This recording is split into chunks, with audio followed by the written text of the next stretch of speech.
মুসল্লিরা বিরক্তি প্রকাশ করে, হ্যাঁ রে এনে জায়গা আছে, উদয় এনে ফাটাইতে আছে বেহুদা। সারাক্ষণ মানে মুসল্লিরাও ফ্যান ফ্যান করে, কিন্তু পুলিশে এত শক্ত ওরা।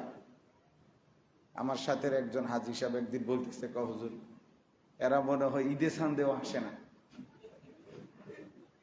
মানে বিশেষ কোনো ঈদের সময় মনে হাসে না এরা, এমন এরও কঠোর একদম ভিতরে আস্তা পুরাইয়া।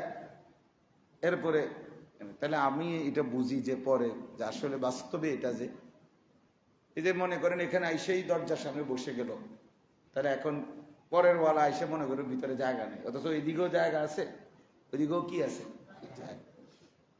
এই জন্য দরজার জায়গায়, বসার জায়গায়, চলাচলের রাস্তায় বসতে নাই। এমনিতেও হাদিসের মধ্যে আছে রাসূলুল্লাহ সাল্লাল্লাহু আলাইহি ওয়াসাল্লাম রাস্তার পাশে বসতে নিষেধ করছে। ইয়াকুম ওয়াল জুলুসা আলা তুরুকাত, রাসূলুল্লাহ সাল্লাল্লাহু আলাইহি ওয়াসাল্লাম বলেন তোমরা রাস্তায় বসা থেকে বিরত থাকো। সাহাবায়ে কেরাম জিজ্ঞেস করছেন, ইয়া রাসূলুল্লাহ, মাঝে মাঝে আমাদের অবস্থা এমন হয় যে আমরা 10 জন 15 জন একত্রে কথা বলার জন্য আমাদের এমন কোনো জায়গাই নাই, রাস্তার পাশে না বসলে কথা বলাই আমাদের পক্ষে সম্ভব হবে না, আমাদের এছাড়া কোনো উপায় নেই। মা লানা বুদ্দুন ফি মাজালিসিন আন নাতাহাদ্দাসা ফিহা, কথা বলার জন্য আমাদের নিরুপায়, আমরা রাস্তার পাশে আমাদেরকে নিরুপায় হয়ে কখনো কখনো বসতে হয়। তখন আমরা কি করব? আল্লাহ নবী সাল্লাল্লাহু আলাইহি ওয়াসাল্লাম বলেছেন, ফাআতুত তারিকা হাক্কা, যদি না বসে কোনো উপায়ই না থাকে, বসতেই হবে, তাহলে তোমরা রাস্তার হক আদায় করো। রাস্তার কি আদায় করো? হক আদায় করো।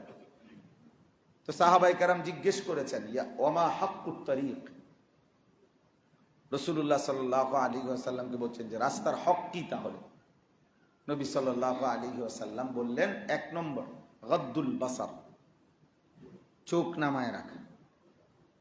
রাস্তা দিয়ে মানুষ চলাচল করবে, নারীরা, তো তাদের দিকে তাকিয়ে না থাকা, চোখের হেফাজত। এক কথা, যে দৃশ্য যাকে দেখানোর অনুমতি আমার জন্য নাই তাকে কি না দেখা, এটা হলো রাস্তা। 1 নম্বর দৃষ্টি অবনত করা, গদ্দুল বাসার। 2 নম্বর কাফুল আদা, রাস্তা থেকে কষ্টদায়ক জিনিস সরিয়ে দাও, কলার ছিলকা, বাদামের খোসা, আলপি, এরকম যে কোনো কিছু ময়লা পড়ে আছে, তো সেটা কি করে দেওয়া? পরিষ্কার করে দাও, সরিয়ে দাও। 3 নম্বর রাদ্দুস সালাম, কেউ সালাম দিলে সালামের কি দেওয়া? জবাব দেওয়া। 4 নম্বর আমরুন বিল মারুফ, যে কোনো মানুষকে নেক কাজের আদেশ করা। ওয়া নাহিয়ুন আনিল মুনকার, 5 নম্বর হচ্ছে গুনার কাজ থেকে নিষেধ করা। নিষেধ করা এক মুমিনের জীবনে অল্প সময় হোক আর বেশি সময় হোক, সর্বাবস্থায় তার ভিতরে মানুষকে নেক কাজের প্রতি উৎসাহিত করা, গুনার কাছ থেকে ফেরানোর চেষ্টা করা, এই ফিকির একটা মুসলমানের সর্বসময়ের একটা ফিকির। সম্ভাবনার যে কোনো সুযোগকে কাজে লাগানো উচিত, যে কোনো সুযোগ, 1 মিনিটের সুযোগেও কাজে লাগানো উচিত। এটাও মুমিনের একটা সিফাত, ইমানদারের একটা বৈশিষ্ট্য, যে নিজের জীবন চলার পথে আল্লাহর বান্দাদেরকে নেক কাজের প্রতি উৎসাহিত করা, গুনার কাজ থেকে নিষেধ করা, ক্ষণিকের জন্য, 1 মিনিটের জন্য। এটা একটা ফিকির। আমরা অনেক সময় বলি আমার কথা শুনবে কে? আমি কইলে আর শুনবো কয়জনে? আমি আর একজনে বলে কি করব? এগুলো সব হইল শয়তানের ওয়াসওয়াসা, নফসের ধোঁকা। সবাই বক্তা হইতে হবে জরুরি না, সবাইকে সবাই চিনতে হবে এটাও জরুরি। এটা কি না জরুরি? সারা বাংলাদেশ আমাকে চিনলে আমারই কি আর আপনাদেরই কি? মনে করে না চিনলে সমস্যা কি? কোরআনুল কারীমের মধ্যে 25 জন নবী এবং রাসূলের নাম আছে। কতজন? তো নবী রাসূল তো 25 জন। তো 1,24,000 যদি নবী রাসূল হয় তো বাকিদের নাম কি? তাহলে যাদের নাম কোরআনে আল্লাহ বলে নাই ওনারা ব্যর্থ। তাইলে নবী সাল্লাল্লাহু আলাইহি ওয়াসাল্লাম 1.25 লক্ষ সাহাবীর সামনে আরাফাতের ময়দানে বিদায় হজ্জে ওনার সাথে আরাফার ময়দানে 1.25 লাখ সাহাবীর সামনে খুতবা দিছে। তাহলে 1.25 লাখ মানে কত? 1,25,000। কম বেশ হইতে পারে। তো ধরেন এখন পৃথিবীর কোন কিতাব অথবা সব কিতাব মিলাইয়াও একসাথে করে 5,000 সাহাবী একত্র করা যাবে না, নাই। বুঝেন নাই? তো ধরে মনে করেন একবার 10,000-এর নাম একসাথে করলো, ধরে নিলাম, তো আরো তো বাকি রয়েছে কত? 1,15,000। 10,000 সাহাবীর নাম নাই, কোন কিতাব সব মিলাইলেও হবে না। তাইলে 1,15,000 সাহাবীর নাম যে কেউ জানে না, কোনো কিতাবে নাই, তো ওনারা ব্যর্থ। তাইলে এইটা একটা জরুরি। সব মসজিদের ইমাম সাহেবদের, উঠতি বয়সের আলেম, যে কোনো ইমানদার মুসলমান সবাই এটা ভাবা উচিত। সবাই চিনতে হবে জরুরি, আল্লাহর কথা বলতে হবে, এটা জরুরি। আমি বলে যাও, সবাই চিনা দরকার। আমার কথা কয়জন শুনবে? একজনে শুনবে, তা অসুবিধা কি? একজন শুনলে সমস্যা কি? একজনকে বললে অসুবিধা কি? একজনের জন্য চেষ্টা করলে এতে লজ্জা কি? বলেন, এটা লজ্জার বিষয়?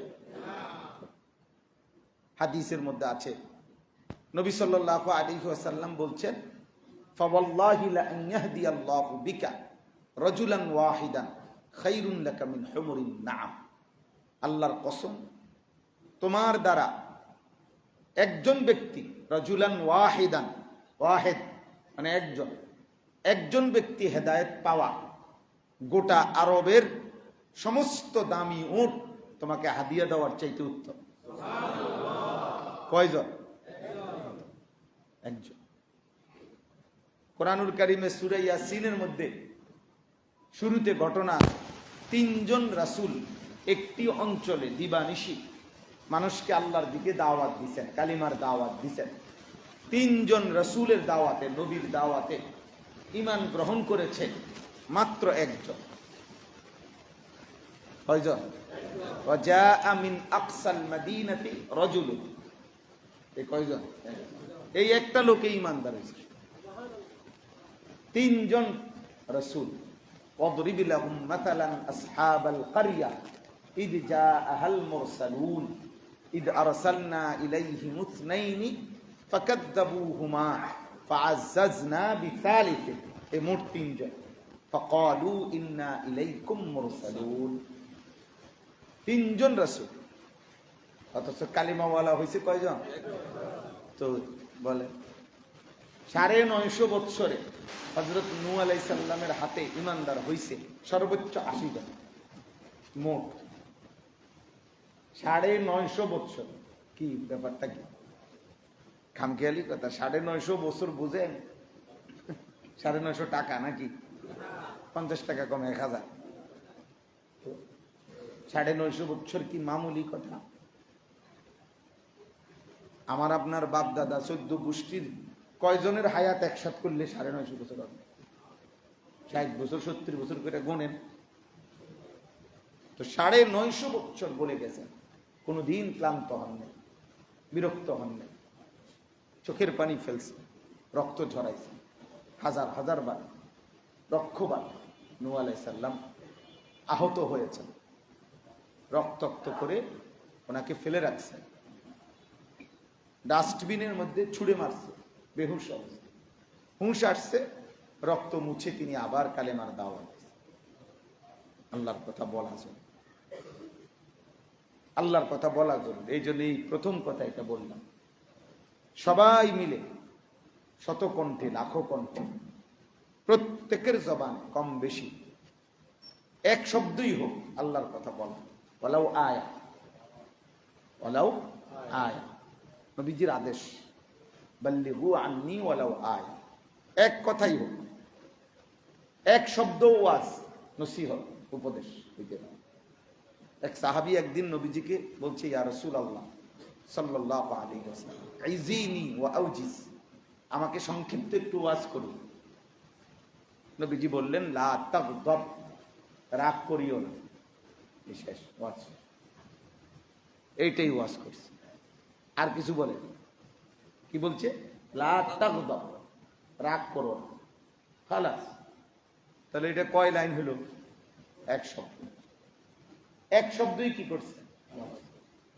ফারাদ্দাদা মিরারা, হাদিসের মধ্যে আছে, তিনি আবার বলছেন, ইয়া রাসূলুল্লাহ আরেকটু বলেন। আল্লাহর নবী বলছে, লা তাগদাব, রাগ করো না। উনি বারবার রিপিট করছেন, নবীজি এক কথাই বলছেন, রাগ করো। এ দূরেই ওয়াজ করে দিচ্ছে। তাহলে বোঝা গেল এক শব্দ কি হইতে পারে? রাসূলুল্লাহ সাল্লাল্লাহু আলাইহি ওয়াসাল্লাম বলছেন, ওয়ালাউ বিশাত্রি কালিমা, একটি শব্দের অংশ বিশেষ দিয়ে হলেও আল্লাহর রাস্তায় সাদাকা করো, মানে এই কথাটা বলো, নেক কাজের কথা, নেক কাজ। চাই সেটা একটা শব্দ না, শব্দের অংশ,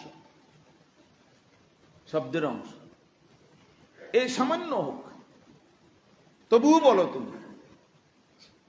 আমাদের বয়স্ক মুরব্বীরা, আমাদের ঘরের পরিবারের অভিভাবকরা, আমাদের মধ্যে হতাশার বাক্য যে পরিবার, বলার বাক্য সে তার চাইতে সামান্য পরিমাণ হতাশার কথা বেশি।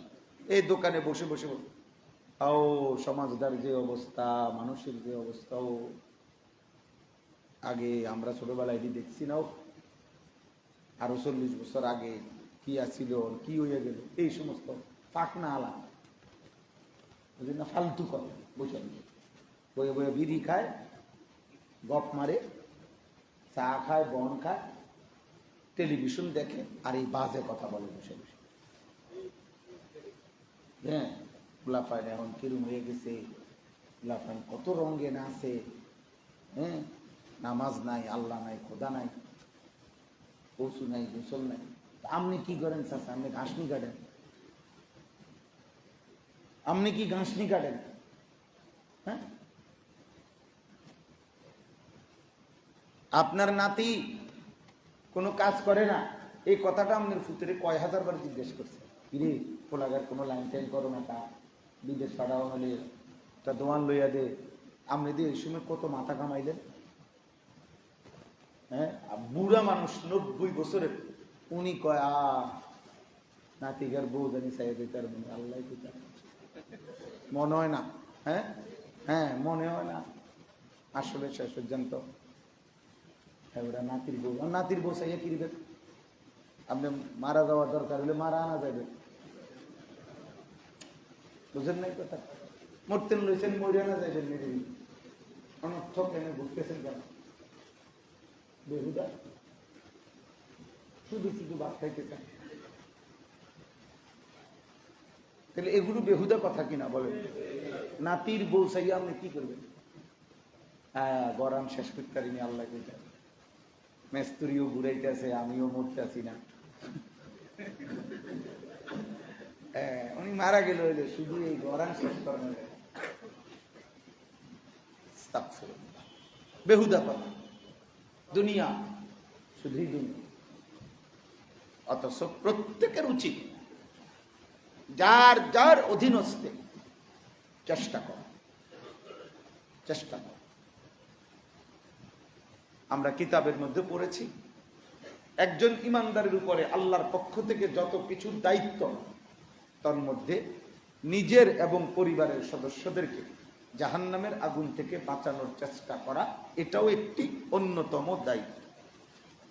ইয়া আইয়ুহাল্লাযীনা আমানু কু আনফুসাকুম ওয়া আহলিকুম নারা, এটা আল্লাহর আদেশ। তুমি নিজেকে এবং পরিবারের সদস্যদেরকে জাহান্নামের আগুন থেকে বাঁচাও। এটা ইমানদারের প্রতি আল্লাহ তাআলার আদেশ। ইউসিকুমুল্লাহু ফি আওলাদিকুম, আল্লাহ তাআলা বলছেন আল্লাহ তোমাদেরকে তোমাদের সন্তানাদির ব্যাপারে ওসিয়ত করছেন। ওসিয়ত অর্থাৎ তোমরা তোমাদের সন্তানের হক আদায় করার ক্ষেত্রে কোন রকম খামখেয়ালি করো না, এটা আল্লাহর ওসিয়ত। ওসিয়ত বুঝেন তো, মানুষ মৃত্যু পথে শেষ যে কথাগুলো বলে যায় এগুলোর কি বলে? মানে অর্থ হইল তাকিদ, যেটার মধ্যে যেই উপদেশ যেই কথার মধ্যে প্রচন্ড তাকিদ দিয়ে যায়। আল্লাহ তাআলা বলছেন তোমার সন্তানাদির ব্যাপারে আমি আল্লাহ তোমাকে ওসিয়ত করছি, তোমার উপরে তোমার সন্তানদের হক রয়েছে। সন্তানের উপরে যেমন পিতামাতার হক আছে, পিতামাতার উপরেও সন্তানের কি আছে? হক আছে। সাহাবী জিজ্ঞেস করছে ওয়ামা হাক্কুল ওয়ালাদ আলাল ওয়ালি, পিতামাতার উপরে সন্তানের হক কি? আল্লাহ নবী সাল্লাল্লাহু আলাইহি ওয়াসাল্লাম বলেছেন আন ইউহসিনা ইসমাহু ওয়া আন ইউহসিনা আদাবাহু, সন্তানের একটি সুন্দর নাম রাখা এবং সন্তানকে আদব, আখলাক, দ্বীন শেখানো, এটা সন্তানের হক, তার অধিকার। আর বান্দার হক নষ্ট করলে, বান্দা যদি মাফ না করে আল্লাহ মাফ করবেন। এই জন্য আপনার ফুত কিন্তু বান্দা, আমনেও বান্দা। নবীজি দোয়া করতেন আল্লাহুম্মা ইন্নী আবদুক ইবনু আবদিক ইবনু আমাতিক, আল্লাহ আমি আপনার বান্দা, আমার আব্বাও আপনার বান্দা, আমার মাও আপনার বান্দা। তাইলে সে তো আল্লাহর বান্দা, আপনি যে তার হক নষ্ট করলেন, 7 বছর বয়সে তাকে দ্বীন শেখাইলেন না, আল্লাহ চিনাইলেন না, কোরআন তাকে সহি শুদ্ধ করাইলেন না, তো নিশ্চিত আপনি রেডি থাকেন হাসরের ময়দানে আল্লাহর কাছে কি জবাব দিবেন। আপনার সন্তান এটা বলবে, এটা জরুরি বিষয়। এই জন্য আম্বিয়ায়ে কেরাম, এই ছেলে, এই বেটা, আহাম্মক কোথাকার, বাইরে বেটা থেকে।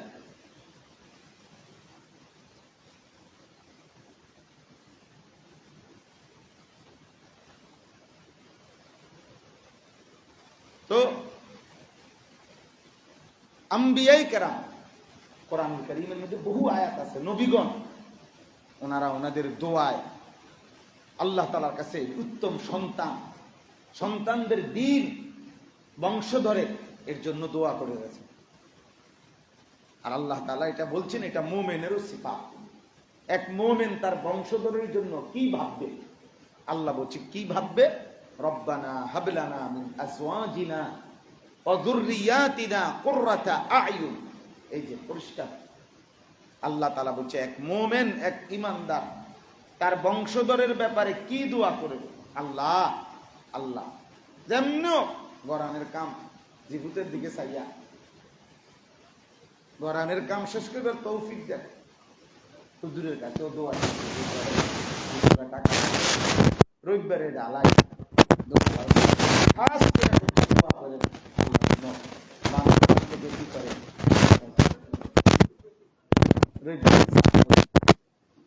এটার জন্য খাস দোয়া করতো।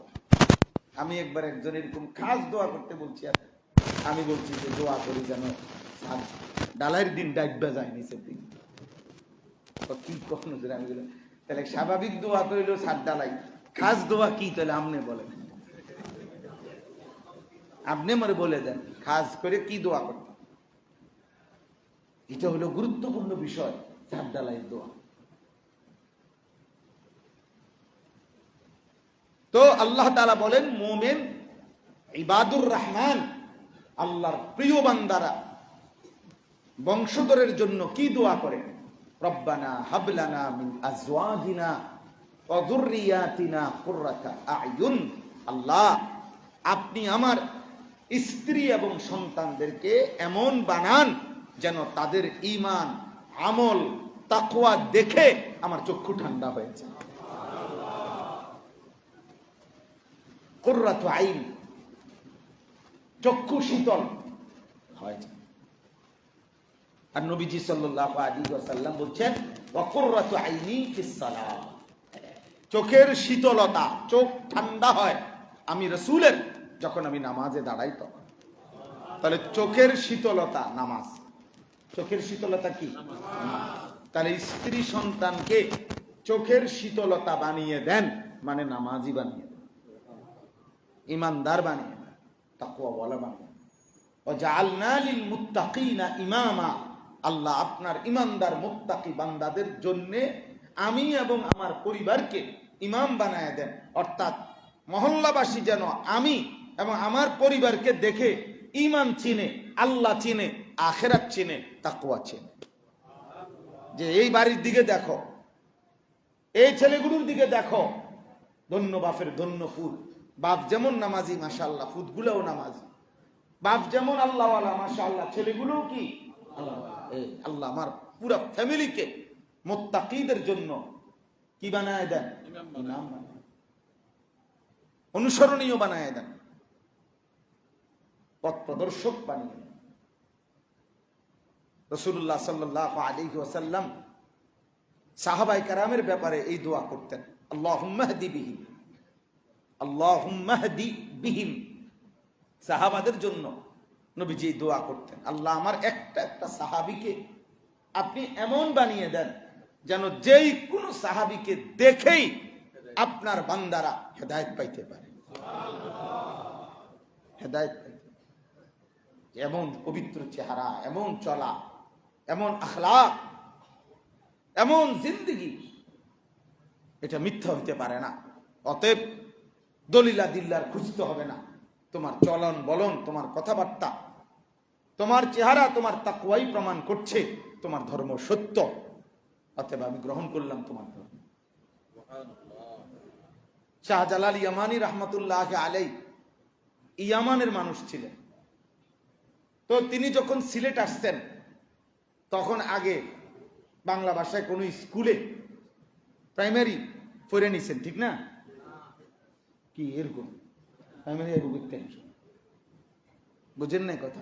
তাহলে উনি তো আরবি ভাষী, ইয়ামানের মানুষ, উনি আরবি ভাষা না, তো সিলেটের মানুষ আরবি ভাষা, তাহলে সিলেটের মানুষ তো ওনার কথা বোঝে না, উনি তো ওদের কথা বুঝে না। কিন্তু এই লক্ষ মানুষ কালেমা পড়লো কিভাবে?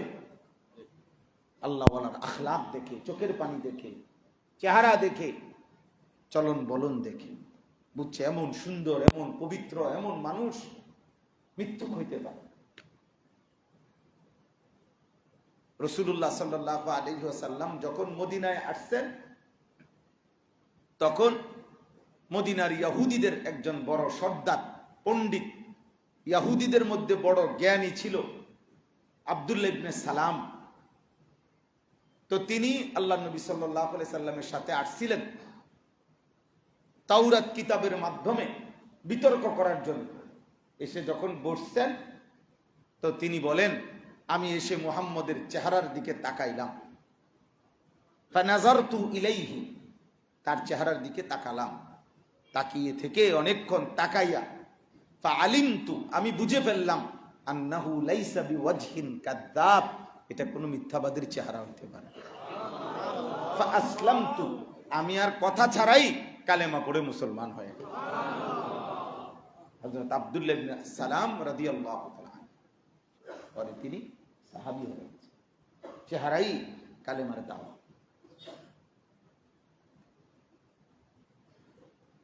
হযরত জাকারিয়া আলাইহিস সালাম আল্লাহর কাছে দোয়া করছেন, ফাহাবিলি মিন লাদুনকা ওয়ালিয়্যা ইয়ারিসুনি ওয়া ইয়ারিসু মিন আলি ইয়াকুব ওয়াজআলহু রাব্বি রাদিয়্যা। আল্লাহ আপনি আমাকে এমন একজন আমার বংশধর দেন যে আমি এবং ইয়াকুব পূর্ববর্তী আমার নবীদের উত্তম উত্তরাধিকার হবে, সার্থক ওয়ারিস হবে, এবং ওয়াজআলহু রাব্বি রাদিয়্যা, আমাকে যে সন্তান দিবেন সে সন্তান আয় আল্লাহ আপনার প্রতি সন্তুষ্ট, রাজি, খুশি এমন বানায়। এই যে আম্বিয়াদের দোয়া, সন্তানের জন্য, বংশধরের জন্য, নবীদের দোয়া। ইব্রাহিম আলাইহিস সালামের অনেকগুলো দোয়া কোরআন শরীফে আছে, যেখানে তিনি ওনার বংশধরদের জন্য দোয়া করছেন। রব্বানা ওয়াজআলনা মুসলিমাইনি লাকা ওয়া মিন যুররিয়াতিনা উম্মাতাম মুসলিমাতান লাক। ইব্রাহিম আলাইহিস সালাম আল্লাহর ঘর কাবা বানিয়ে দোয়া করছেন, আল্লাহ আমি এবং আমার ইসমাঈলকে দ্বীনের উপরে, ইসলামের উপরে মজবুত রাখুন এবং আমার বংশধারায় কিয়ামত পর্যন্ত উম্মতে মুসলিমা, আপনার আনুগত্যশীল বান্দা কিয়ামত পর্যন্ত বানায়েন। এমন কোন দিন যেন না হয় 100 বছর পরে আমার বংশে কোনো ঈমান নাই, 500 বছর পরে আমার বংশে আর কেউ আল্লাহ চেনে না, আমার বংশ হারায় গেল। এমন অসংখ্য মানুষ আছে পৃথিবী যাদের দাদা নেককার ছিল, নামাজি ছিল, আজ 50 বছর পরে হয়তো 70 বছর পরে হয়তো ওই বংশে আর কেউ সেজদাও দেয়। বুঝেন নাই কথা? সেজদাও দেয়। আমি একবার এক জেলায় একজন আলেমের স্মরণে ওই এলাকায় মাহফিল, ইচ্ছা করে জেলার নাম বলতেছি না, তো ইউরোপ থাকে ওনার 5 জন ছেলে, সব ছেলে ইউরোপ থাকে, ইউরোপ আমেরিকায় থাকে। ওই মাহফিল উপলক্ষে ওনাদের গ্রামবাসীদের দাওয়াতে 5 জন ছেলেই আসছে, ওনাদের বাবার স্মরণে, উনি বাবা বড় আলেম ছিলেন, ওনাদের স্মরণে মাহফিল। তো মাহফিলের দিন আমি বয়ান করছি, ওনারা আমার সাথে ওনাদের দেখা করাইছে ওনাগরে, যে যার স্মরণে মাহফিল হুজুর ওনাদের আওলাদ, ওনারা আওলাদেরা মাশাআল্লাহ, আওলাদদের 5 জনের একজনের মুখে কোনো দাড়ি নাই, টুপি নাই, কিচ্ছু নাই, এমন স্যুট বুট পরা, এমন চেহারা যে বিগত 500 বছরে তাগো বংশে কেউ দ্বীনের সাথে ছিল, এটা চিহ্ন বোঝা যায়। এই জন্য ইব্রাহিম আলাইহিস সালাম আল্লাহর কাছে সেদিন দোয়া করছে, কাবা ঘর বানিয়ে, আল্লাহ কিয়ামত পর্যন্ত আমার বংশধারায় ইমানদার রাখেন, আপনার আনুগত্যশীল, আপনারে চিনে এমন রাখেন। বংশধরের জন্য শ্রেষ্ঠ দোয়া এটা। আপনি 1000 দোয়া করলেও আপনার এই বিল্ডিং এটার টেম্পার চলে যাবে, আপনি আরো বললেও হতো। শুধু শুধু এটার জন্য খাস দোয়া করার কিচ্ছু নেই, খাস দোয়া করার কিচ্ছু। ইব্রাহিম আলাইহিস সালাম আল্লাহর কাছে দোয়া করছেন, রব্বি জাআলনি মুকিমাস সালাহ ওয়া মিন যুররিয়াতি রব্বানা ওয়া তাকাব্বাল দুআ। এই যে আল্লাহ আপনি আমাকে পূর্ণ নামাজি বানান এবং আমার বংশধরদেরকেও নামাজি বানান। তাহলে বংশধরের কথা বলছি কিনা বলেন? ইব্রাহিম আলাইহিস সালাম আল্লাহর কাছে দোয়া করছেন, রব্বি হাবিলি মিনাস সালিহিন, আল্লাহ আপনি আমাকে নেককার বংশধর দান করেন। এজন্য অনেক বুজুর্গানে দিন বলে, যাদের ছেলে হয় না, সন্তান তো আছে কিন্তু ছেলে হয় না, তাদের জন্য এই দোয়াটা একটা উত্তম দোয়া, রব্বি হাবিলি মিনাস সালিহিন। বেশি বেশি এই দোয়া করা। তাইলে আল্লাহর কাছে নেক সন্তান চাইছেন, আল্লাহ সালিহিন, আল্লাহ বলছে কিয়ামতের দিন উত্তম বন্ধু হবে 4 দল, মিনান নাবিয়িন ওয়াস সিদ্দিকিন ওয়াস শুহাদা ওয়াস সালিহিন। নবীগণ, সিদ্দিকগণ, শহীদগণ এবং সালিহিন, নেককারগণ। ওয়া হাসুনা উলাইকা রাফিকা, তারা হচ্ছে উত্তম বন্ধু। তো আল্লাহ তাআলা নবী ইব্রাহিম বলেন, আল্লাহ আমাকে সেই সালিহিন নেককার সন্তান বংশধর দান করুন। দেখেন দোয়া, আমাদের পিতা কিনা তিনি? ইব্রাহিম আলাইহিস সালাম আমাদের পিতা, তো তিনি তো শিখাইছেন আল্লাহর কাছে কেমনে চাইতে হয়, বংশধরের ব্যাপারে কি বলতে হয়, ফ্যামিলির ব্যাপারে, এটা তিনি শিখাইলেন। ইব্রাহিম আলাইহিস সালাম দোয়া করছেন, ওয়াজনুবনি ওয়া বানিয়া আন না'বুদাল আসনাম, আল্লাহ আমাকে এবং আমার সন্তানদেরকে চিরদিন মূর্তি পূজা থেকে বাঁচায়। কি থেকে? শিরিক থেকে, কুফর থেকে বাঁচায়। এই যে দোয়া, দোয়া। তাইলে বোঝা গেল 40 বছর বয়স হওয়ার পর কোরআনুল কারীমে আল্লাহ তাআলা স্পষ্ট সূরা আহকাফের মধ্যে আছে, আল্লাহ তাআলা স্পষ্ট সবক দিছে আমাদেরকে, ওয়ালাম্মা বালাগা আশুদ্দাহু ওয়া বালাগা 40 সানা, কেউ যখন যৌবনের পূর্ণতায় পৌঁছলো এবং 40 বছর পূর্ণ হলো। কত বছর? এবার আল্লাহ 40 বছরের ভিতরে ওনাকে যেই বংশধর দান করছে, জীবনে যা কিছু দিছে, এই সময় থেকে নিয়ে বাকিটা হায়াত একজন ইমানদারের উচিত এই দোয়াগুলো করা। আল্লাহ শিখাইছে, আল্লাহ নিজে। কি দোয়া? রব্বি আউজিইনি আন আশকুরা নি'মাতাকাল্লাতী আন'আমতা আলাইয়া ওয়া আলা ওয়ালিদাইয়া। আল্লাহ 40 বছর হয়ে গেছে আমার, অতএব এই পর্যন্ত আমার হায়াতে আপনি আমাকে এবং আমার পিতামাতাকে যত নিয়ামত দিয়েছেন, আমাকে এখন সেই সকল নিয়ামতের শুকর আদায়ের তৌফিক দান করেন। আমিন।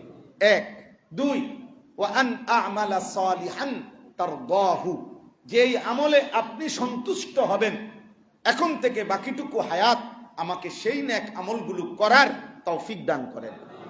3 ওয়া আসলিহ লি ফি যুররিয়াতি, আমার বংশধর যারা সন্তানাদি যা দিয়েছেন তাদেরকে ইসলাহ, সংশোধন, উত্তম আখলাক, ঈমান, আমল ওয়ালা জিন্দেগি করে দেন। ইন্নী তুবতু ইলাইকা ওয়া ইন্নী মিনাল মুসলিমিন, আমি আপনার নিকট তওবা করছি, আমি আপনার আনুগত্যশীল ইসলাম গ্রহণকারী বান্দাদের একজন। তাহলে ওয়া আসলিহ লি ফি যুররিয়াতি, আল্লাহ আমার ছেলেটাকে ঠিক করে দেন, আল্লাহ আমার মেয়েটাকে ঠিক করে দেন, আল্লাহ আমার সন্তানকে আখলাক দান করেন, আমারে বেইজ্জতি করেন না, নাফরমান সন্তান দিয়ে অপমান করেন না, নাফরমান স্ত্রী দিয়ে আমারে বেইজ্জতি করেন, বেইজ্জতি করেন। তাইলে এই জন্য এটা জরুরি। কোরআনুল কারীমের এরকম বহু আয়াত আছে। রাসূলুল্লাহ সাল্লাল্লাহু আলাইহি ওয়াসাল্লামের হাদিস, নবীজি সাল্লাল্লাহু আলাইহি সাল্লাম ওনার বংশধর হাসান, ওনার বংশধর হুসাইন, ওনাদের জন্য নবীজি প্রতিনিয়ত দোয়া করতেন, আল্লাহুম্মা ইন্নী উহিব্বুহু ফাআহিব্বা। নবীজি হাসানের মাথায় হাত দিয়ে বলতেন, আল্লাহ আমি তাকে ভালোবাসি, আপনিও তারে ভালোবাসেন। নবীজি কখনো কখনো 2 জন নাতিকেই জড়িয়ে ধরে বলতেন, আল্লাহ আমি আমার এই 2 নাতিকেই ভালোবাসি, আপনিও তাদেরকে ভালোবাসেন। হযরত যায়েদ ইবনে হারেসা, নবীজির পালক পুত্র সাহাবী, ওনার ছেলে ছিল নবীর কলিজার টুকরা নাতি উসামা, ওসামা ইবনে যায়েদ। নবী সাল্লাল্লাহু আলাইহি সাল্লাম অসংখ্যবার তিনি বলেন যে আমাকে নবী অসংখ্যবার বুকে জড়িয়ে কোলে তুলে আদর করে করে আল্লাহর কাছে বলছেন, আল্লাহ আমি আমার ওসামাকে ভালোবাসি, আপনিও ভালোবাসেন। মানে আল্লাহর কাছে তুলে দিছে, আল্লাহর কাছে তুলে দিছে।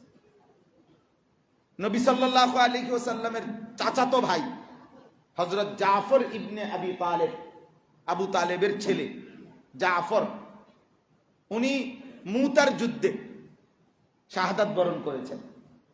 3 জন সেনাপতি নবী নির্ধারণ করেছিলেন ওই যুদ্ধে, দ্বিতীয় জন ছিলেন ওনার চাচাতো ভাই। যুদ্ধে যখন উনি শহীদ হয়েছেন, আল্লাহর নবী সাল্লাল্লাহু আলাইহি ওয়াসাল্লাম ওনার সন্তানদেরকে, হযরত জাফরের সন্তানদেরকে নিজে বুকে টাইনা নিয়ে জড়ায় ধইরা বলছেন, আয় আল্লাহ আপনি তার সন্তানদের মধ্যে তার বাবার উত্তম প্রতিনিধি হিসাবে তাদেরকে কবুল করেন। এভাবে দোয়া করছেন, আদর করে দোয়া করছেন, আখিরাতের দোয়া, আখিরাতের দোয়া। হযরত আনাস রাদিয়াল্লাহু তাআলা আনহু, ওনার আম্মা উম্মু সুলাইম নবীজির খেদমতে আনাসকে দিয়ে বলছে, হাদা খুয়াইদুমুক ইয়া রাসূলুল্লাহ, এই আপনার ছোট্ট একটা খাদেম, বাচ্চা খাদেম আপনার খেদমত করবে, আপনার খেদমতের জন্য আমি আমার 10 বছরের বাচ্চাটাকে দিলাম, যেটুকুই পারে ও পানি আগায় দিবে, ও সামান্য কিছু কম বেশ খেদমত করবে আপনার, ফাদউল্লাহ লাহু, আপনি তার জন্য একটু দোয়া করে নেন। আল্লাহ নবী সাল্লাল্লাহু আলাইহি ওয়াসাল্লাম বলছেন, আল্লাহুম্মা আকসির মালাহু ওয়া ওয়ালাদাহু ওয়া বারিক লাহু, আল্লাহ আপনি তার মালে বরকত দেন, আপনি তার সন্তানে বরকত দেন, আল্লাহ আপনি তারে বরকত দেন, বাড়ায়া দেন।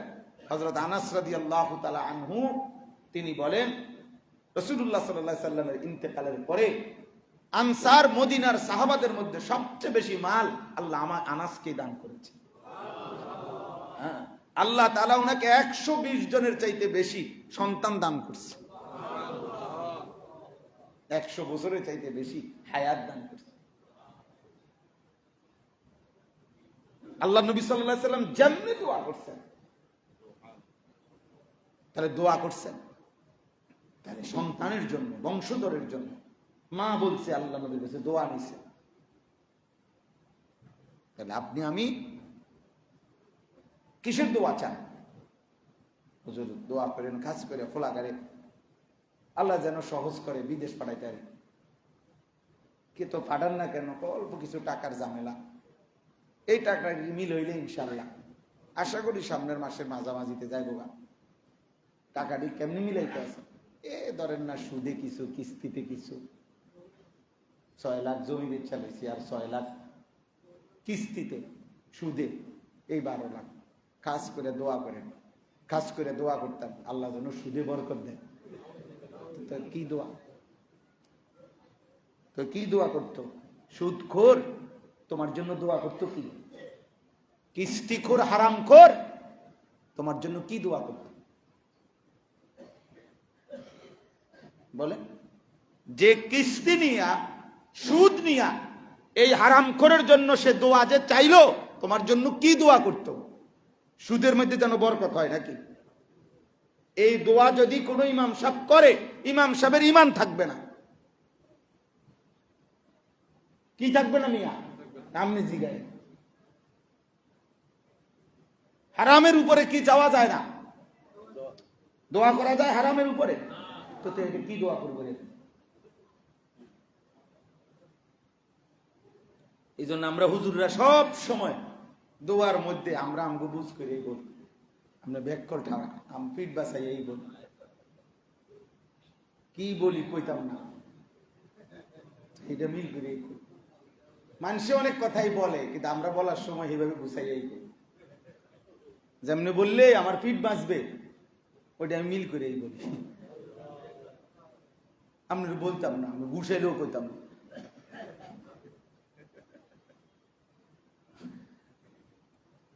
বুঝলেন? আল্লাহ আমাদেরকে মাফ করে দেন। আমার বলার উদ্দেশ্য হলো, প্রত্যেকের যেই কথাটা শুরু করছি, আমাদের প্রত্যেকের উচিত আব্বা আমরা সবাই মিলে কমপক্ষে নিজে এবং নিজের অধীনস্থদেরকে ঈমান ইসলামের উপরে পরিচালিত করা। রমজানের 30টা দিন আল্লাহ পাক রব্বুল আলামিন নিজ হাতে সাজাইলেন। আল্লাহ তাআলা বলে, বান্দা আমি রমজান নিজ হাতে সাজাইলাম।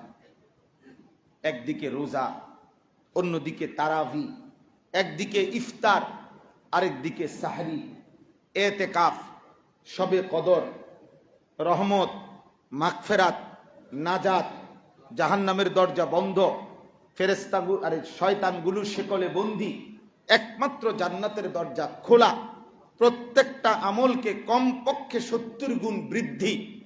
এইভাবে আমি আল্লাহ তাআলা নিজ হাতে রমজানকে সাজাইলাম। দরজা খোলা রাখছি শুধু একটা, মানে জান্নাতের দরজা। যেন আমি আল্লাহ তাআলা চেয়েছি বান্দা রমজানে রোজার মাধ্যমে হোক, তারাবিতে, ইফতারে, সাহারিতে, এতেকাফে, শবে কদরে, সকালে, দুপুরে, রাতে, বিকালে, গভীর রাতে, যে দিক দিয়েই তুমি আমারে ডাকো, আমল করো, যাইবা শুধু তুমি একই জায়গায়, শুধুই জান্নাত, শুধুই জান্নাত।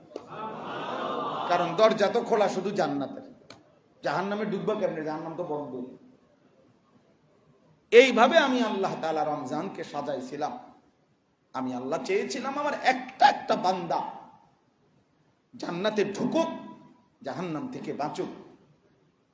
এমন ভাবে আল্লাহ তাআলা রমজান সাজিয়েছেন। পূর্ণ 30 দিন আমাদেরকে দিয়েছেন। 5টা জুমা এবার রমজানে আল্লাহ তাআলা আমাদেরকে দান করেছেন। 5টা জুম্মা, পূর্ণ 30 দিন। এই 30 দিন পূর্ণ দিয়ে এত রহমত, এত মাগফিরাত, এত নাজাত যাদের উপর দিয়া বর্ষিত হলো, যারা পূর্ণ আমরা হায়াত পেলাম, এই 30 দিনের ভিতরে মানুষ মারা গেছে না? তো আমরা তো আল্লাহ তাআলা হায়াত দিছেন। এই কিশোর যুবক ছেলেগুলোকে তো আল্লাহ তাআলা হায়াত দিছেন। আপনারা বাবা চাচা দাদাদেরকে তো আল্লাহ তাআলা হায়াত দিছেন। তা আমাদের যাদেরকে আল্লাহ তাআলা হায়াত দিয়ে পূর্ণ 30 দিন পূর্ণ করলেন, এই সমস্ত নিয়ামত আল্লাহ আমাদেরকে দিলেন। এরপরে দেখার বিষয় তো হলো যে রমজান পরবর্তী লক্ষণীয় বিষয় হলো 30 দিনের এই হাই অ্যান্টিবায়োটিক ঔষধ আল্লাহর পক্ষ থেকে পাওয়ার পরে, সেবন করার পরে আমার ঈমান, আমল, আখলাকের হালাত কি, এটা বলেন।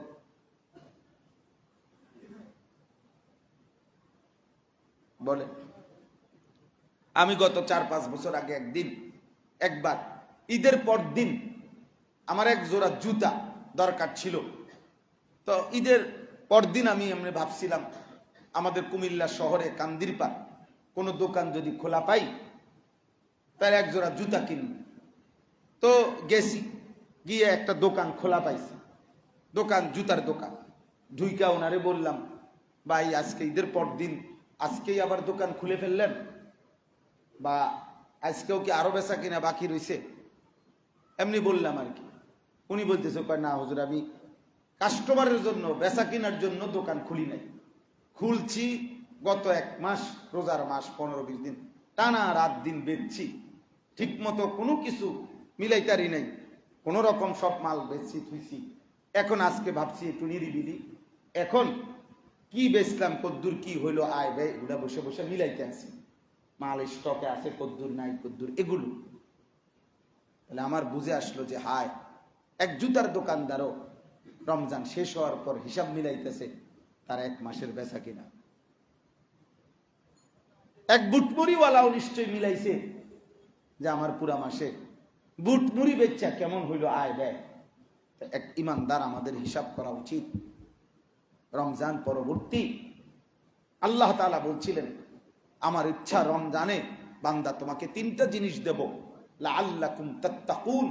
1, তোমাকে মুত্তাকি বানাবো, গুনাহ থেকে বাঁচবা, নেক আমলে অভ্যস্ত হবা, এরকম একটা জজবা তোমার মধ্যে তৈরি হবে, এটা আমি আল্লাহ তাআলা চেয়েছি। 2, লাআল্লাকুম তাশকুরুন, তুমি আমার শুকর আদায় করবা, এই শুকরের মেজাজ, আল্লাহর প্রতি কৃতজ্ঞ হওয়ার মেজাজ তোমার মধ্যে তৈরি হবে, আমি আল্লাহ তাআলা এটা রমজানের মাধ্যমে তোমার দ্বারা করাইতে চেয়েছি।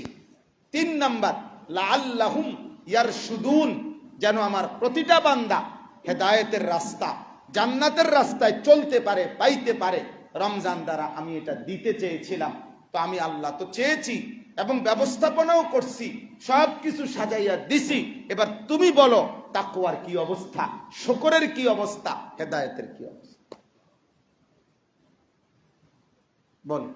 শুক্রবার দিন সন্ধ্যা থেকে নিয়ে আজকের মঙ্গলবার পর্যন্ত এই কয়েকদিনে যাদের আবার আগের মতো 5 ওয়াক্ত নামাজ যাদের কপালে জুটলো না, আবার আগের মতো যারা বিড়ি, সিগারেট, চা দোকানের আড্ডা, নাটক, সিনেমা, সুদ, কিস্তি, কিশোর যুবক ছেলেরা, বাপ, তোমরা যারা আবার আগের মতো নারী, ছবি, মোবাইল, অশ্লীলতা, বেহায়াপনায় আগের মতোই বেনামাজি জিন্দিগি, ঈদের দিনে গান, বাদ্য, বাজনা, বাজি সব করলাম, আল্লাহরে সাক্ষী রেখে বলো যে 30 দিনের পরে আল্লাহর দেওয়া এত বড় শ্রেষ্ঠতম মাসের এইটার এই ঔষধের টেম্পার 1 সপ্তাহ থাকবে না, 1 দিনও থাকবে না।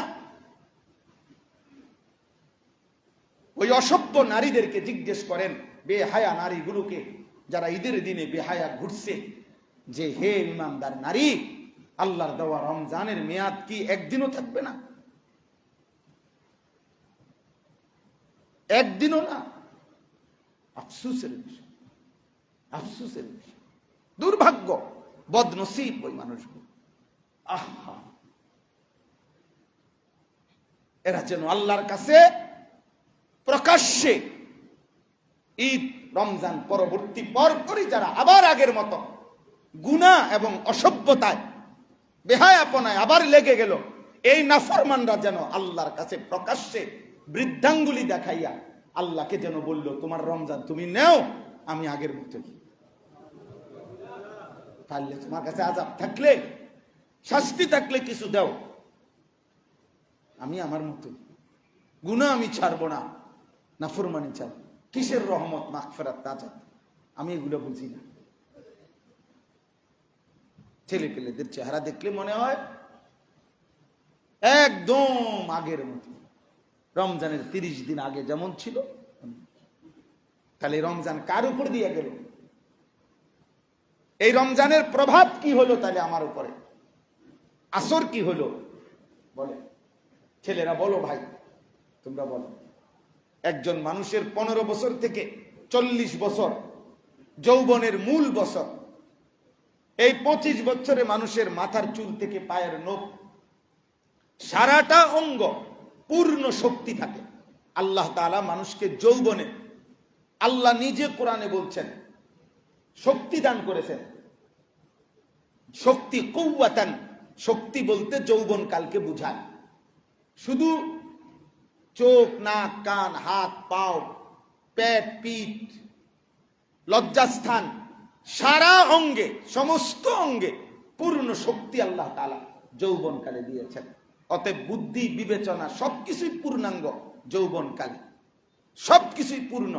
তাহলে যেই সময়ে তার পূর্ণ আকল, বুদ্ধি, দিমাগ, সারা দেহের পূর্ণ শক্তি আছে, এই সময় যেই মানুষটা আল্লাহ চেনে না, আখিরাত চেনে না, বয়সকালে সে কেমনি কি করবে? ওই সময় তো তার দুর্বলতার সময়। ওই সময় তো সে ইচ্ছে থাকলে সত্য সবকিছু করতে পারবে না। একজন 60 বছরের বৃদ্ধ, উনি তো ইচ্ছে করলেও সব করতে পারবে না। 70 বছরের চাচা মন চাইলেও তো আর যৌবনের সেই সক্ষমতা শরীরে নাই, কুলাইতে পারবে না, কুলাইতে পারবে না। তাহলে এই জন্য আমি এই আর অল্প একটু আপনাদের কাছে ছোট্ট ছোট্ট কতগুলো আয়াত পড়ছি। 29 পারা 70 নম্বর সূরা, সূরায়ে মাআরিজ। শুধু অর্থ বলবো, তরজমা। একটা প্রসঙ্গে আল্লাহ তাআলা এই আয়াতগুলো নাজিল করেছেন। এই কথাগুলো তরজমা বললেই আপনারা বুঝবেন। আমাদের প্রিয় নবী সাল্লাল্লাহু আলাইহি ওয়াসাল্লাম মক্কার জীবনে যখন কালেমার দাওয়াত দিতেন, তখন মক্কার কাফেরদেরকে প্রতিনিয়ত বলতেন যে শোনো, ঈমান যদি গ্রহণ না করো, আল্লাহর ইবাদত যদি না করো, তাহলে দুনিয়াতেও আল্লাহর আযাব আসবে, আখিরাতেও আল্লাহর আযাব, জাহান্নামের আযাব হবে, হাসরের ময়দানের আযাব হবে। এই আযাবের কথা আল্লাহর নবী খুব বলতেন, খুব বলতেন। নবীজি শুনাইতেন যে শোনো, আল্লাহর নাফরমানি করার কারণে নূহ আলাইহিস সালামের কওমের উপরে লূত আলাইহিস সালাম, হুদ আলাইহিস সালাম, শুআইব আলাইহিস সালাম, এই জাতিদের উপরে আল্লাহ তাআলা আযাব দিয়েছেন, ধ্বংস করে দিয়েছেন। অসংখ্য জাতিকে পিছনে আল্লাহ তার নাফরমানির কারণে আযাব দিছেন। আখিরাতের আযাব তো আছেই, জাহান্নামের আযাব তো আছেই। এগুলো বলতেন।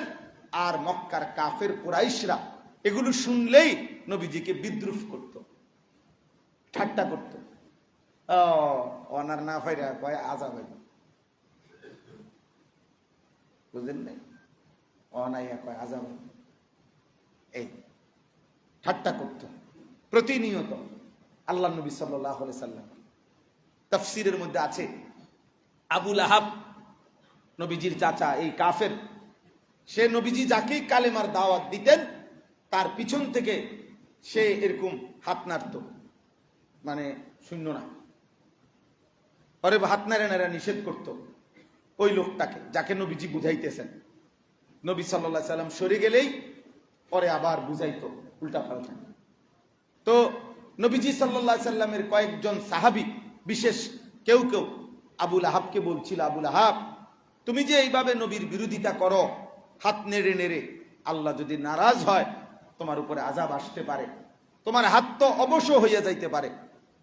তো এই বেঈমান প্রত্যেক দিন এরপরে ভোরবেলা ঘুম থেকে উঠা সে ওই সাহাবাদের কাছে যাইতো, যাইয়া নিজের হাত এমনি দেখাইয়া কইতো, দেখো কই অবশ্য হয়েছে না, কিচ্ছু হয়েছে না। তুমি না বললা কি হবে, অবশ্য হয়ে যাবে, কই? আমাদের অসংখ্য নওজোয়ান ছেলে মনে করে কই আমি তো সারা রাত উলঙ্গ ছবি দেখছি, আমার তো কিচ্ছু হয়নি।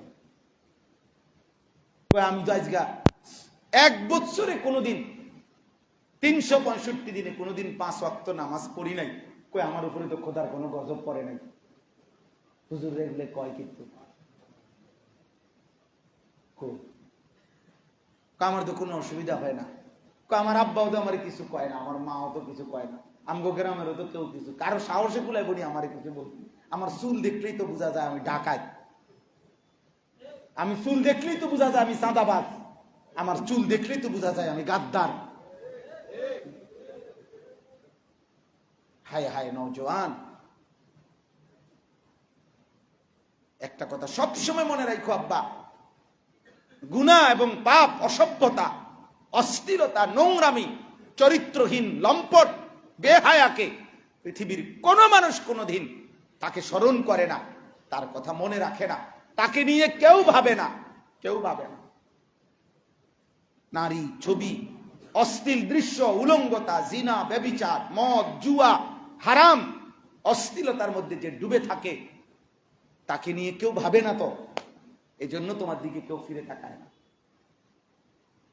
তোমার নিয়ে ভাবার মতো সময় কারো নাই, কারো মানসিকতাও তো নাই, কারো ইচ্ছাও নাই। রাস্তার কুকুর নামের জানোয়ারকে দেখে মানুষ যেমন পাশ কাইটে যাইতে চায়, এড়িয়ে চলে, তো মানুষ রূপী চরিত্রহীন ওই জানোয়ারকেও মানুষ পাশ কাইটা চলে, এড়িয়ে চলে, এড়িয়ে। তোমার নিয়ে ভাববো কেমন, কি দরকার কি বেটা, দরকার কি? তোমার চুল দেখলেই তো বোঝা যায় তুমি কোন লোকের মানুষ, তোমার চেহারা দেখলেই তো বোঝা যায় তোমার আখলাক কি। এই জন্য এই নবীজি সাল্লাল্লাহু আলাইহি সাল্লাম একদিন মক্কার কাফেরদের সামনে এরকম আযাবের কথা বলছেন, সবসময় বলতেন।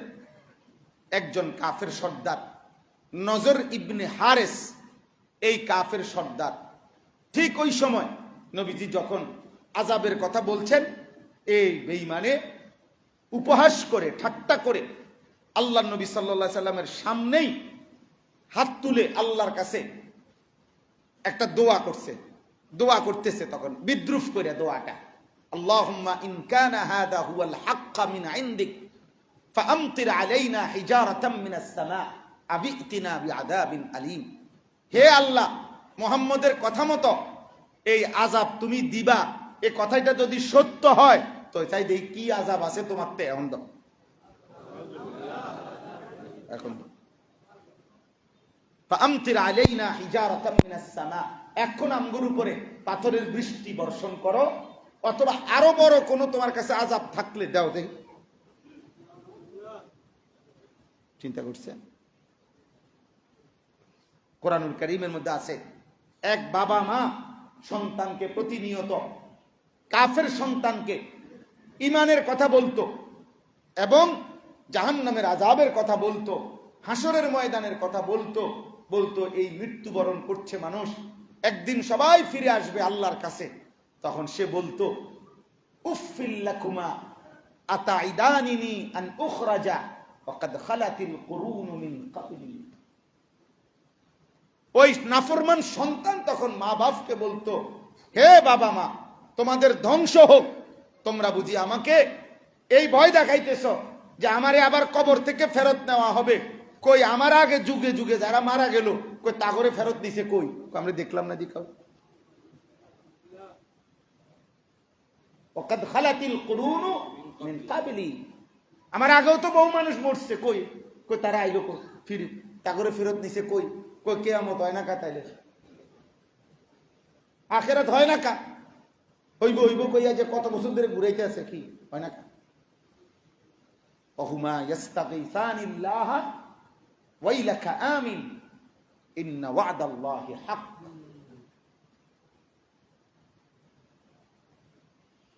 এজন্য মুসলমানের বাপ এই বেঈমান নজর ইবনে হারেস আল্লাহর কাছে এটা বলে ফেলছে, দেন আযাব দেন, দেখি কি আছে আপনার আযাব। আল্লাহ তাআলা তখন এই কাফেরের এই আচরণের জবাবে আল্লাহ এই সূরার এই আয়াতগুলো আল্লাহ তাআলা নাজিল করেছেন। কি বলে শোনেন, সাআলা সাইলুম বিআযাবিন ওয়াকি', আল্লাহ বলেন বন্ধু সুনিশ্চিত যেই আযাব, সেই আযাবটা আপনার সামনে এই বেঈমান আমি আল্লাহর কাছে চাইলো। আপনি তো শুনলেন, সে আমার কাছে কি চাইলো? আযাব চাইলো। সাআলা সাইল, এক আহ্বানকারী আমার কাছে কি চাচ্ছে? আমি আল্লাহর কাছে আযাব চাচ্ছি। ওয়াকি', নিশ্চিত আযাব। আপনি তাকে বলেন লিল কাফিরিনা, কাফের বেঈমান নাফরমানদের জন্য এই আযাব হবেই হবে।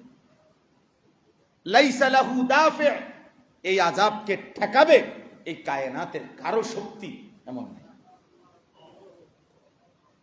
কারোই এমন কি নাই। কেন? মিনাল্লাহি দিল মাআরিজ, সুউচ্চ মর্তবা অথবা 7 আসমানের ঊর্ধ্ব পর্যন্ত আরশ আজিম, এই সুউচ্চ 7 আসমান এবং তদূর্ধ্বের পূর্ণ মালিকানা যার, কোটি কোটি কোটি ফেরেশতা, সাথে যে পরের শব্দ তারুজুল মালাইকাতু ওয়ার রূহু ইলাইহি, আল্লাহর আদেশে এক এক সেকেন্ডে কোটি কোটি ফেরেশতা 7 আসমানের উপর থেকে 7 তবক জমিনের নিচে নেমে আসে আল্লাহর হুকুম নিয়ে, আবার জমিন থেকে আরশ আজিমের কাছে 7 আসমানের ঊর্ধ্বে পৌঁছে, তে যিনি এই এক এক সেকেন্ডের ভিতরে তার হুকুম কোটি কোটি ফেরেশতা দিয়ে মিনিটের মধ্যে, সেকেন্ডের মধ্যে জমিনে পৌঁছায়, জমিন থেকে উপরে আনায়, এইভাবে মিনিটে সেকেন্ডে চলতেছে, এমন ক্ষমতাধর আল্লাহ, তার পক্ষ থেকে আযাব আসবে। যিনি 1 সেকেন্ডে বৃষ্টি দিতে পারেন, যিনি 1 সেকেন্ডে রোদ দিতে পারেন, যিনি 1 সেকেন্ডে আরশ আজিম থেকে জিব্রাইলকে হুকুম দিয়ে রাসূলের কাছে ওহী পাঠাইতে পারেন, প্রতি সেকেন্ডে যিনি করতে পারেন, এত বড় বিশাল ক্ষমতাধর যিনি, তিনি আযাব দিতে পারবেন না কেন? তুমি কি মনে করছি, কি মেম্বার চেয়ারম্যানের ধমকি মনে করছো? এমপি সাহেবের ধমকি মনে করছো? মিনাল্লাহি দিল মাআরিজ। হ্যাঁ, এবার প্রশ্ন হইল, বন্ধু বলেন, বেঈমানকে বলেন এটা, যে এখন তাহলে দিচ্ছি না কেন? এখন দিচ্ছি না কেন? এই যে তোমরা যারা ছেলে পেলে 1 ওয়াক্ত নামাজ ঠিক মতো পড়ো না, 365 দিনে কোনোদিন ফজরের নামাজ পড়ো নাই, 5 ওয়াক্ত নামাজ পড়ো না, নাফরমান, তুমি কি ভাবছো যে আল্লাহ তোমার সাথে পারতেছে না নাকি? কথা বলে না, আল্লাহ কুলাইতেছে না নাকি? তাহলে আল্লাহ বলে, বন্ধু সেই আযাব তো আমি দিতে পারি, আমি তো 1 সেকেন্ডে জিব্রাইল পাঠাইলে নবীর কাছে আসে, আমি 1 সেকেন্ডে নবীর কাছ থেকে জিব্রাইল আবার আমার কাছে ফিরে, আমি তো এটা করছি। আমি তো সমস্ত ফেরেশতাদেরকে একবার জমিনে পাঠাই চাইলে, জমিন থেকে উপরে উঠাই চাইলে, আমি তো এই সবটা সুউচ্চ মর্যাদা সম্পূর্ণ, আমি 7 আসমানের ঊর্ধ্বের মালিক, সমস্ত মর্যাদার মালিক, আমি তো পারতাম। কিন্তু আমি যে ফি ইয়াউমিন, আমি আল্লাহ আযাবের জন্য আমি সিদ্ধান্ত নিয়া একটা দিন ঠিক করছি, ওই নির্ধারিত একটি দিন ঠিক করছি বলে আজকে নগদ নগদ আযাব দিচ্ছি না। বুঝেন না? ফি ইয়াউমিন, সেই দিনটি হলো কোন দিন? কানা মিকদারুহু 50 আলফ সানা, যেই দিন এক দিনের দৈর্ঘ্য হবে, একটি দিনে লম্বা হবে 50,000 বছর। কয় হাজার বছর? ফি ইয়াউমিন কানা মিকদারুহু 50 আলফ সানা, 50,000 বছর, 50,000 বছর। ইয়াউমা ইয়াকুমুন নাসু লিরাব্বিল আলামিন, রব্বুল আলামিন বলেন, কিয়ামতের হাসরের ময়দানের ওই দিন 50,000 বছর লম্বা সেই দিন, সমস্ত মানুষ 50,000 বছর এক টানা দাঁড়িয়েই থাকবে। ইয়াউমা ইয়াকুমু, কি করবে? দাঁড়িয়েই থাকবে। আল্লাহর নবী বলেন, মাউদাউ কাদামিন, পায়ের তালুর নিচে যেটুকু জায়গা, এইটুকু জায়গায় বরাদ্দ পাবে। 1 জাররা, 1 বিন্দু সামনেও যাবে না, পিছনেও না, ডানেও না, বামেও না, 1 সেকেন্ডের জন্য বসতেও পারবে না। ফি ইয়াউমিন কানা মিকদারুহু 50 আলফ সানা, আযাব তো হবেই বন্ধু, সেই দিন চূড়ান্ত আযাব আসবে, যেই দিনের দৈর্ঘ্য 50,000 বছর। কেমনে দাঁড়াইবেন বাপ, কেমনে দাঁড়াইবা যুবক, কেমনে দাঁড়াবো আমি, কেমনে দাঁড়াইবেন আপনি? 27 দিনে, 27 দিন মিলাইয়া প্রতিদিন মাত্র 40 মিনিট, মাত্র 40 মিনিট, এইভাবে 27 দিনে মাত্র এক খতম কোরআন শরীফ বেচারা হাফেজ সাহেব শোনাবে। আপনি গুদ্দুর পিছে দাঁড়াইয়া থেকে শুনবেন। লক্ষ লক্ষ কাপুরুষ বুজদিল মুসলমানের শৈল্যে এই সময়টুকু কুলায় না। ওই 50,000 বছরের ওই লম্বা দিন কেমনে দাঁড়াবে?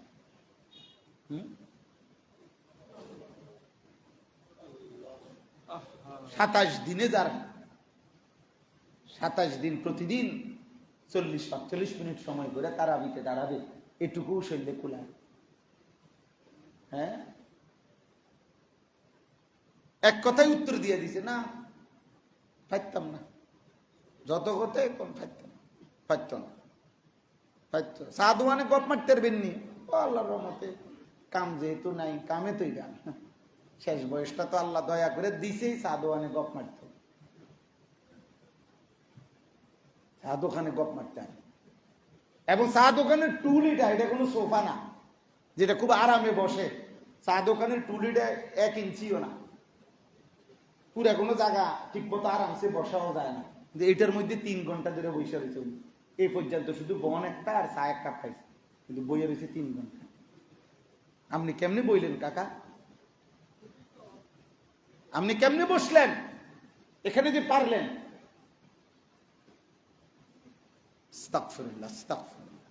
আল্লাহ আমাদেরকে মাফ করে দেন, আল্লাহ আমাদেরকে মাফ করে দেন। অতএব আযাব আসবে, কথা বলেন না? সেদিন আল্লাহ বলেন যে দিনের দৈর্ঘ্য হবে 50,000 বছর, 50,000 বছর। অতএব দেখেন, এবার তর্জমা শুনেন, ফাসবির সাবরান জামিলা। অতএব হে নবী, ঠাট্টা করুক আর বিদ্রুপ করুক, আপনি পূর্ণ ধৈর্য ধারণ করুন। ইন্নাহুম ইয়ারাউনাহু বাঈদা ওয়া নারাহু করিবা। সমস্ত বেঈমান নাফরমান পাপী তারা মনে করছে আখিরাত অনেক দূরে, আমি আল্লাহ দেখছি কাছে। আল্লাহ নিজে বলতেছেন আমি দেখতেছি কি কাছে, ওরা মনে করে কি দূরে, আখিরাত অনেক দূরে। আল্লাহ বলে না, ইকতারাবাতিস সাআতু ওয়া শাক্কাল কামার, ইকতারাবা লিন-নাস হিসাবুহুম, হিসাবের দিন কাছে গেছে। নবীজি বলছেন এই 2 আঙ্গুল যেমন পাশাপাশি, আমি মুহাম্মদ আর কিয়ামত এমন পাশাপাশি। বুইস্তু আনা ওয়াস সাআতু কাহাতাইন, এত কাছাকাছি, কাছে আছে। আচ্ছা, এরপরে দ্বিতীয়ত যদি মনে করেন আরো 500 বছর না, আরো 5 লক্ষ বছর পরে মনে করেন ইসরাফিল ফু দিবে, কিয়ামত হবে, ধরে নেন, তো অসুবিধা? 5 লক্ষ বছর পরে হোক না, আমনে বাঁচবেন নি অতদিন, কথা বলেন না? আমনে আমি মৃত্যুবরণ করিলে এরপরে পৃথিবী যদি আরো 5 কোটি বছরও থাকে, আমার কি লাভ? আমি তো নাই, কথা বুঝেন নাই তো? আমার মৃত্যুর পরে যদি বাংলাদেশের সব মানুষ চাঁদের দেশেও গড়দুয়ার করে, মঙ্গল গ্রহ যে থাকে, আমার কি? আমি আর আসবো কোনোদিন? তো আমার তো আখেরাত, আমার মৃত্যুই তো আমার কি? এখন মৃত্যু আমার কাছে না দূরে? তো তাহলে এই কথা চিন্তা করিলে আখেরাতকে দূরে ভাবার, আল্লাহর আযাবকে দূরের ভাবার, কবরের আযাবকে দূরে ভাবার সুযোগ কোথায়? তুমি এখন মরলে আগামী 4 ঘন্টা পরে যখন তোমার কবরে দাফন করবে, তখনই তো তোমার আযাব শুরু। তো তুমি কেমনে ভাবতেছ দূরে? ছেলে পেলেরা বাবা আল্লাহর দিকে ফেরো। কেউ মনে রাখে না রে আব্বা, আবারও বলছি, তোমার কথা ভাবার মতো স্বার্থপরেই বর্তমান মানুষ সবাই ব্যস্ত, সবাই ব্যস্ত। এক বাবা মা একটা কাঠের কাজ, একটা বিল্ডিং এর কাজ, রাজমিস্ত্রির সামনে দাঁড়াইয়া থাকতে পারে 7 ঘন্টা, কিন্তু সন্তানকে আল্লাহর দিকে ফেরানোর জন্য ওনার চেষ্টা, তদবির, ফিকির 1 ঘন্টারও নাই, 1 ঘন্টার। সবাই ব্যস্ত, শুধু দুনিয়া সাজাইতেছে, শুধু দুনিয়া সাজাই। বিল্ডিং মজবুত হইতেছে মাশাআল্লাহ, খাট পালং সোফা ফার্নিচার সব হইতেছে সুন্দর সুন্দর, সন্তান চরিত্রহীন, স্ত্রী বেনামাজি, মেয়ে বেপর্দা, ছেলে সারা রাত মোবাইলে উলঙ্গ ছবি দেখে। আল্লাহ তাআলা বলেন ইয়াউমা তাকুনুস সামাউ কাল মুহল ওয়া তাকুনুল জিবালু কাল ইহন, সত্যি সত্যি যেদিন ইসরাফিল ফু দিবে, কিয়ামত শুরু হবে, তো তামা সীসা যেমন গলাইলে গলে গলে পড়ে, সাত আসমান এরকম গলিত তামার মতো জমিনে গলে গলে পড়তে থাকবে। ওয়া তাকুনুল জিবালু কাল ইহন, লেফ তোষক বানাইবার আগে তুলা ধুনায়, এটা বুঝেননি? ওই মেশিন দিয়া হোক বা এমনি কি হোক, লাঠি দিয়ে বাইরে হোক, তুলারে কি করে? ধুনায়। এই ধুনাইন্না তুলা বাতাসে ছেড়ে দিলে যেমন উড়তে থাকে, আল্লাহ বলেন যেদিন ইসরাফিল ফু দিবে পাহাড়গুলো এরকম ধুনিত তুলার মতো উঠতে থাকবে। ওয়ালা ইয়াসআলু হামিমুন হামিমা ইউবাসসারুনহুম, এই ৩ নাম্বার কথা আল্লাহ রাব্বুল আলামিন বলেন সেদিন কিয়ামতের ময়দানে কলিজার টুকরা ঘনিষ্ঠ বন্ধু আরেকজন বন্ধুকে সচক্ষে দেখলেও একবারের জন্য কিছুই জিজ্ঞেস করবে না। সেটা হাসরের মাঠ, যে মাঠে হামিমুন মানে হলো একেবারে ক্লোজ ফ্রেন্ড, 40 বছরের বন্ধুত্ব, 50 বছরের বন্ধুত্ব, গভীর বন্ধু, এমন বন্ধু ও বন্ধুকে ডাকবে না, কিছুই জিজ্ঞেস করবে না। ইউবাসসারুনহুম, অথচ নিজ চোখে দেখবে।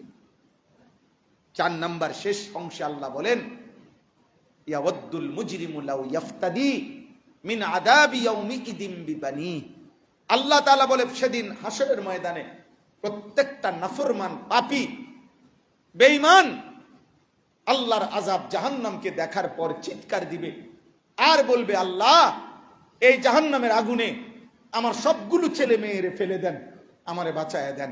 এই জাহান্নামের আগুনে আমার স্ত্রীকে ফেলে দেন, আমারে বাঁচায় দেন। এই জাহান্নামের আগুনে আমার ভাই বোনকে ফেলে দেন, আল্লাহ আমারে বাঁচায় দেন। এই জাহান্নামের আগুনে আমার গোষ্ঠী, আমার বংশ, আমার পুরা মহল্লা সব জাহান্নামে দেন, আমারে বাঁচায় দেন। ওমান ফিল আরদি জামিআ, গোটা জমিনে এই হাসরের মাঠে যত মানুষ দাঁড়ানো, আল্লাহ দরকার হলে সবাইরে জাহান্নামে দেন, শুধু আমারে বাঁচান, আমারে বাঁচান, আমারে। সুম্মা ইউনজি, আল্লাহ তাআলা বলবেন কাল্লা, না না, কাল্লা, না না না, হবে না। গোটা পৃথিবী দিতে চাইলো, হাসরের ময়দানের সবগুলো মানুষ জাহান্নামে দিয়া তুমি বাঁচতে চাইলেও তোমারে আমি ছাড়ব না, আজ তোমাকে ছাড়ব না। অথচ মানুষের অন্য কোনো মানুষকে জাহান্নামে ফেলার মতো ক্ষমতা তো তোমার নাই, এই অধিকার তো তোমার নাই। যদি দিত অধিকার থাকতো, যদি, তবু সবাইকে আমি আল্লাহর সামনে নিজেকে বাঁচানোর জন্য যদি পেশ করতাম, তবু আমি রাজি। ইন্নাহা লাযা, নিশ্চিত এই জাহান্নামের ধাউ ধাউ লেলিহান অগ্নি শিখার মধ্যে এখন তোমাকে ফেলা হবে। নাযাআতাল লিশাওয়া, আর প্রথম সেকেন্ডেই তোমার শরীরের চামড়া জাহান্নামের আগুন তুলে ফেলবে। এই নাযাআতান অর্থ হলো লিশাওয়া, চামড়া খসে ফেলবে, চামড়া খুলে ফেলবে। আমরা যেমন কথার প্রসঙ্গে বলি যে বেঈমান, নাফরমান, অথবা রাগ করলে বলি বেটা এমন ফিডা ফিড মুখ, চামড়া তুলালাম, তা আল্লাহ বলে বেঈমান আজ জাহান্নামের আগুনে তোর চামড়া তুলে ফেলবে। তাদউ, এই শেষ কথা হলো তাদউ মান আদবারা ওয়া তাওয়াল্লা ওয়া জামাআ ফাআওআ। শুনতেছেন আপনারা? এই শেষ কথা হলো আল্লাহ বলে আহা, জাহান্নামের আগুন, আগুন নিজে, তাদউ ওয়াহেদে মুয়ান্নাসে গায়েবের ছিল এখানে, জাহান্নাম সরাসরি আগুন। মান আদবারা ওয়া তাওয়াল্লা, আল্লাহ তাআলার একটা একটা হুকুম থেকে যে বিমুখ ছিল, মুখ ফিরায় নিছে, হচ্ছিল আজান, বেঈমান চলে গেছে আরেক দিকে। আল্লাহ তাআলার একটা একটা ইবাদতকে যে প্রত্যাখ্যান করেছে এবং জীবনভর শুধু দুনিয়ার সম্পদ অর্জন করে আগলাইয়া জমা করে রাখছে, কিসের যাকাত, কিসের সাদাকা, কিসের সদকাতুল ফিতির, হজ ফরজ হয়ে আছে 30 বছর ধরে, কিসের হজ, কিসের উমরা, কিচ্ছু আল্লাহর পথে খরচ করে নাই। এবং আমার একটা একটা হুকুম থেকে যে পিছনে ছিল, খোদার কসম আল্লাহ বলে ওই আগুন সরাসরি এই নাফরমানদেরকে ডেকে ডেকে জাহান্নামে পুরায় ফেলবে। একটা দোয়া অর্থ এটা। তাহলে আগুন ডাক দিবে, আগুন, এই সুদখোর এদিকে, এদিকে বেটা ঢোক, ঢোক এদিকে, নেশাখোর এদিকে, অসভ্য চরিত্রহীন এদিকে ঢোক, আগুন টেনে নি। তাদের মানে হলো আগুন ডাক, জাহান্নাম ডেকে নি। আজ থেকে 5-7 বছর আগে একবার চট্টগ্রাম সীতাকুণ্ডে একটা কন্টেইনারে ডিপুতে আগুন লাগছিল। শত শত তেলের ড্রামকে ড্রাম ধাউ ধাউ যখন আগুন জ্বলতেছিল, এই পত্রিকায় তখন একটা রিপোর্ট আসছিল, আমি নিজে দেখছি। এক ছেলে মোবাইলের মধ্যে ধরে লাইভ করতেছিল এই আগুনের দৃশ্যটা দেখাইতেছিল। তো যে লাইভ দেখাচ্ছিল কোন সময় যে আগায় গেছে কাছে, তার তো তখন ব্রেন ঠিক ছিল না। এই আগুনের কাছাকাছি যাওয়ার পরে আগুনের টাইনা তার ভিতরে নিয়ে আসছে, এই লাইভ চলা অবস্থা।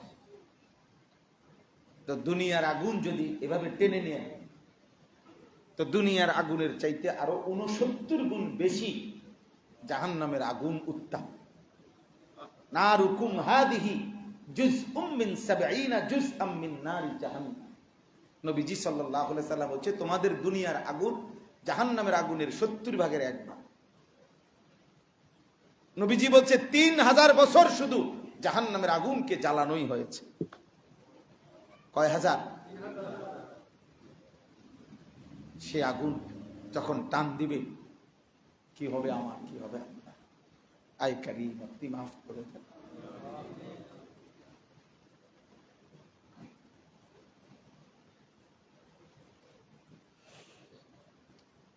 ইয়াউমা তুকাল্লাবু বুজুহুহুমুন নার। আল্লাহ বলে, বান্দা, জাহান্নামের আগুনের চেহারা, গাল, শরীর মাছ যেভাবে উলট পালট করে তেলের মধ্যে ভাজে, এমন ভাবে ইয়াউমা তুকাল্লাবু বুজুহুহুম, চেহারাটা এরকম উলট পালট করে আগুনের মধ্যে পোড়ানো। ইয়াকুলুনা ইয়া লাইতানা আতা'না আল্লাহ ওয়া আতা'না আর-রাসূলা। প্রতি সেকেন্ডে জাহান্নামী আল্লাহকে বলবে, মাওলা, হায় আফসোস, আহা আমার মন্দ কপাল, আমি যদি আল্লাহ রাসূলের আনুগত্য করতাম।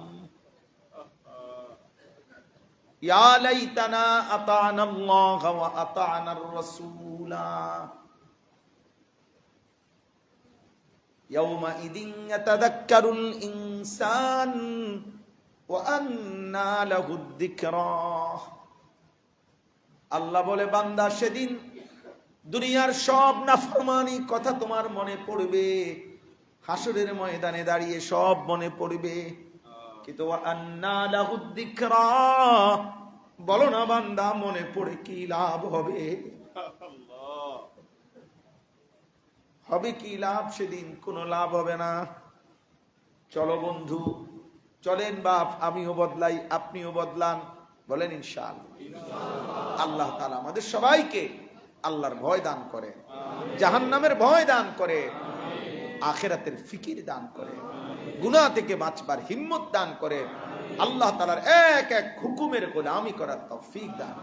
কিশোর যুবক ছেলেরা, বাবা, বলো যে 5 ওয়াক্ত নামাজ পড়বো ইনশাআল্লাহ। ফজরের নামাজ পড়বো ইনশাআল্লাহ। দোস্ত, ফজরের নামাজ বিজয়ের নামাজ, ফজরের নামাজ মুমিনের নামাজ, ফজরের নামাজ মাহাদির সৈনিকদের নামাজ, ফজরের নামাজ ওরাই পড়বে আগামী দিনে বিশ্বময় মাহাদির নেতৃত্বে ইমানের পতাকা উড়াবে যারা। ইসলামের চূড়ান্ত বিজয় হবে। কিতাবের বর্ণনা হলো এটাই, ইহুদিদের শেষ পতন হবে মুসলমানদের ওই বাহিনীর হাতে যারা জুমা এবং ফজরের নামাজ যাদের বরাবর। আল্লাহ তাআলা আমাদের সকলকে তৌফিক দান করুন। আলহামদুলিল্লাহ রাব্বিল আলামিন। মাওলাই করিম আপনি মাফ করে দেয়, রব্বে করিম আপনি মাফ করে দেয়, মাফ করে দেয়।